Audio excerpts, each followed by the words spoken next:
बाबासाहेबांसाठी शेणाच्या गौऱ्या थापून बाजारामध्ये विकून भीमराव आंबेडकरांना पैसे पुरवणारी त्यांची बायको रमाई 4 पोरं मेली, पण आपल्या नवऱ्याला तिने कळवलं नाही. माझा नवरा विलायतीला गेलाय बॅरिस्टर होण्यासाठी.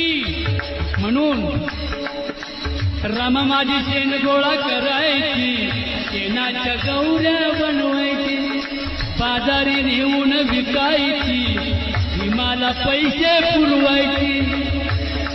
किती लक्ष्मी गवन झाली ग